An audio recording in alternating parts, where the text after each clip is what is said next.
Another very interesting work by A. Rosen. Melvina's Therapy is an episodic horror webtoon about a psychiatrist, Melvina, who although seems a bit intimidating but professional at first glance, turns out to be feeding off of her clients' past trauma, fears and paranoia. Melvina takes in clients to help them, but in reality she torments them to insanity, in an inexplicable paranormal way, and nourishes her own soul to become immortal. This is all fun until one client that she hunted down finds out about her scam and manages to escape Melvina's torture. The overall plot is interesting, dark and mysterious, with each chapter having their own twisted plot. The art is fantastic, and what I really love about this webtoon is the attention to detail. It gives you Junji Ito vibes. If you're into psychological horror, I'd highly recommend it. A 9 out of 10 for me. Is it worth reading? Yes. Drama worthy? No. The story is about a successful actress named Ajin. The public loves her. On the night of the award ceremony, when she's about to announce her marriage, a news program exposes the darkness behind Ajin's glittery exterior. So basically she has a neurological condition that is said to affect approximately 4% of the human population. Meaning, she's a sociopath. It's really thrilling to see how she wrapped people around her little finger and manipulate them. Some of the things she did kept me engaged in the webtoon, as I thought that the story was going well because no big permanent damage was done to her victims. That started to change as she got older, and it made me uncomfortable. Even though it was not much satisfactory, I think the author was able to portray sociopathy and the manipulations pretty well. The mind of sociopaths and the destruction that they cause, and that proves the point of the story. It is bittersweet, and if you're into psychological drama, you should give it a read. An 8 out of 10 for me. Is it worth reading? Yeah. Drama worthy? No. The story is about a girl named Yoonhong who is a struggling actress and has been dumped by her long-term boyfriend. After the breakup, she finds herself in the middle of an unexpected incident involving the CEO of LJ Pharmaceutical, Kong Il. In an attempt to save face and avoid legal charges, Yoonhong reluctantly agrees to Kong Il's offer to hire her as his fiancée. Eventually the couple develop feelings for each other, but what Yoonhong doesn't know is that Kong Il is actually a part of an experiment. I like the art style. It was pretty, and even though I got lost somewhere in the middle, the ending was sweet and satisfactory. It was a nice read overall. An 8.5 out of 10 for me. Is it worth reading? Yes. Drama worthy? No. The story revolves around a girl named Ga-eun, who is a junior in college and lives with her younger brother, a senior in high school.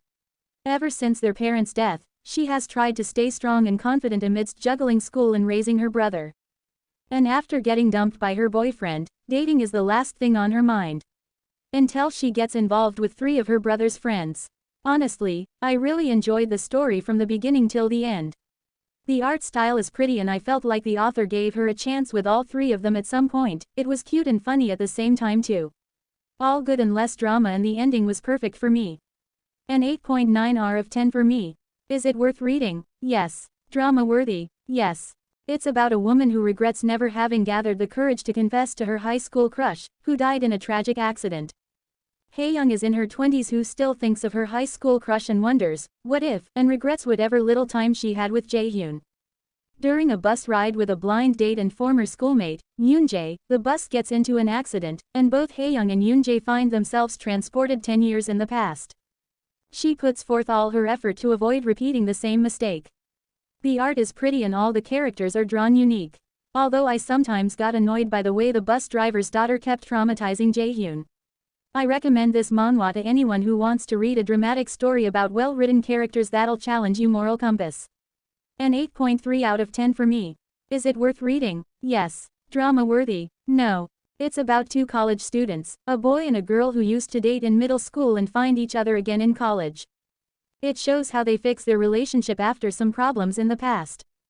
Haejin is still dealing with bad memories from their middle school relationship, but Haejin is patient and caring as they work things out. Their best friends, Yumi and Hansel, are supportive too. It was a nice read and I enjoyed the relationship between 4 of them. I also love the relationship between the second couple. The art and characters are cute, so if you enjoy sweet romance, I recommend this webtoon. An 8.7 out of 10 for me. Is it worth reading? Yes. Drama worthy? No. The story is about a man who feels like his life is falling apart, and he thinks about ending his life.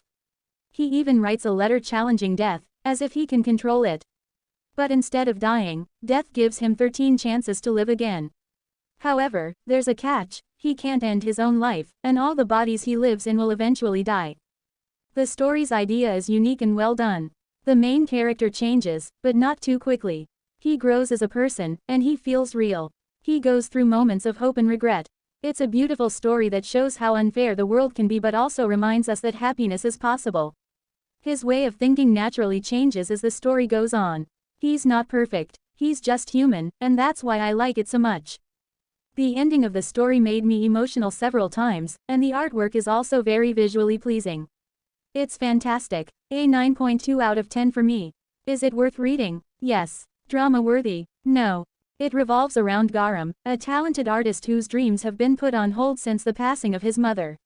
In search of independence and inspiration, Garam moves to his grandmother's vacant house by the ocean. There, he encounters a mysterious water creature with no recollection of her past. As the two form a connection, Garam takes it upon himself to help her uncover the secrets of her forgotten identity. The plot of Mystical is filled with emotional depth, as Garam and the mystical water creature navigate their shared journey of self-discovery. The story explores themes of love, identity, and the power of human connection. The art style is gorgeous. I'm not a huge fan of the plot, but it was a nice read overall. An 8.9 out of 10 for me. Is it worth reading? Yes. Drama worthy? No. The story revolves around the MC, Jong-woo in his 20s, who moves to Seoul after landing an internship in a company. Cash-strapped, he resorts to living in a tiny communal residence named Eden Studio, alongside some eerie tenants. Though not thrilled about either the quality of the place or its residents, and despite many red flags, he decides to put up with the rundown place for a couple of months until he can save enough money to move out. However, horror occurrences keep happening, making him paranoid, anxious and scared. It turns out that it's not just a normal residence but filled with psychopaths and murders.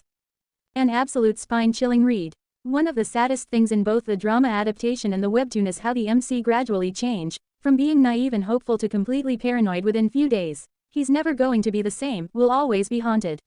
What a tragic ending. Art-wise, this is one of the cleverest webtoons I've read. With so little, the author managed to make us feel the same emotions as the MC. A 9.9 out of 10 for me. Is it worth reading? Yes. Drama worthy? Yes. The story follows two college students named Yunabi and Park Jae-eon, whose growing relationship belies their past trauma and feelings about romance. Nabi had a particularly rough breakup with her ex-boyfriend, and since then, she's sworn off love and no longer believes in it or destiny. However, she's still interested in dating, which leads to her interacting with Jae-eon. He's notoriously hard to get and has seemingly no real interest in anyone else, although this is disguised by his flirtatious nature. The two both refuse to give in and admit their feelings, but they gradually become closer in spite of their history. From there, a typical romance begins to bloom, although this wasn't the endpoint in the webtoon storyline. Since I'm more into Playboy sort of genres, I enjoyed this webtoon a lot, and the drama adaptation was a cherry on top. There are plenty of intimate scenes and Jae-eon's interaction with Nabi will always give butterflies. A 9 out of 10 for me. Is it worth reading? Yes. Drama worthy? Yes.